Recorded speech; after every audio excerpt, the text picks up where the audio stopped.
Donc voilà pour utiliser la petite VHF. Donc c'est très simple. On prend la batterie, on la met dedans. Il suffit de la glisser. Voilà. Ensuite on fixe l'antenne, on la visse. Voilà. Ensuite on peut donc préparer le chargeur.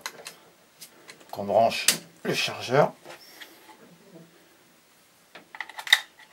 C'est très simple. La lumière qui clignote nous indique qu'il n'y a rien à charger dedans. Si on le met dedans, elle devient fixe et est en charge. Donc pour l'allumer, il suffit de tourner le bouton de volume. Il nous indique qu'elle est en mode fréquence.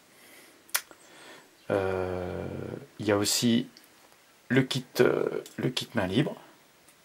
Donc le kit main libre qui se fixe sur la prise. Hein, c'est une double prise. Donc pour ceux qui veulent écarter l'antenne de leur tête, il suffit de le mettre ici. Voilà. Donc c'est pour l'enlever. Voilà. Autrement, il y a le clip pour l'attacher à la ceinture qu'il faut visser. Donc il suffit de dévisser les deux vis qui sont là et de fixer le clip, et ensuite on peut l'attacher à la ceinture. Donc autrement, il y a une petite lumière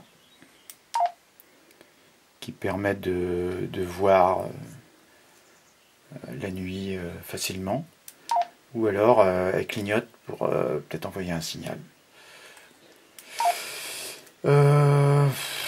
Les fonctionnalités, bon, il y a deux fréquences qui s'affichent à l'écran. Il est très facile quand on est en mode fréquence, donc là on est en mode fréquence, de mettre une fréquence. Alors on peut mettre, je sais pas moi, 130.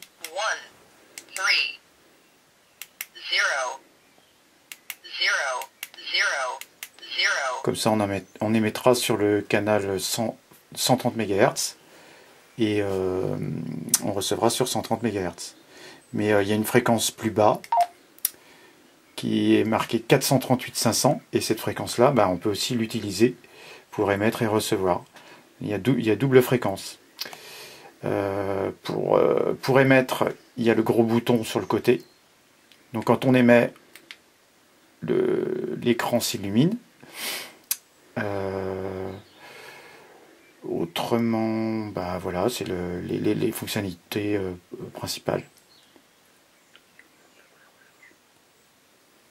Recherche. Alors pour scanner, tout est marqué en bleu.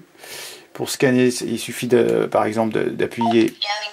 Voilà, le scan commence. Donc là il va monter jusqu'à la fréquence maximum. Il est parti de 430. Et s'il trouve une fréquence qui émet, il va s'arrêter dessus. On peut le faire s'arrêter puis continuer. Il y a plein de possibilités.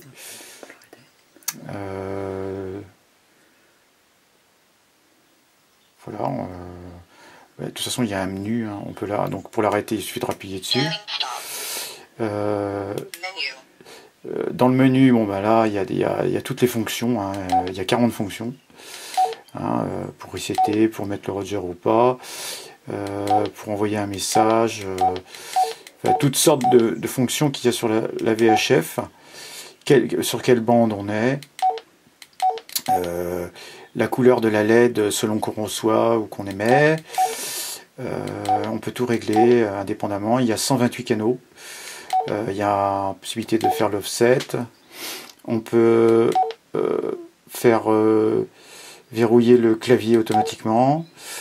Il y a des réglages de fréquence plus pointus. Qu'est-ce qu'il y a encore? Ouais, on peut régler en anglais ou en chinois. Il y a du codage, le bip, d'ailleurs je sais pas trop ce que c'est. Ça c'est la largeur de bande. On Voilà, la largeur de bande qu'on reçoit, donc ça, là c'est le maximum, 25 kg, mais on peut tomber jusqu'à 2,5. Il y a 8 ou 9 pas, je crois. Voilà, en gros, tout ce qu'il y a. Voilà. C'est assez simple, c'est facile d'emploi, puis ça émet à 4 km, environ 4-5 km. Donc pour l'éteindre, il suffit de tourner le bouton dans l'autre sens, et voilà. Ensuite on le plante sur... Et voilà, il est en charge.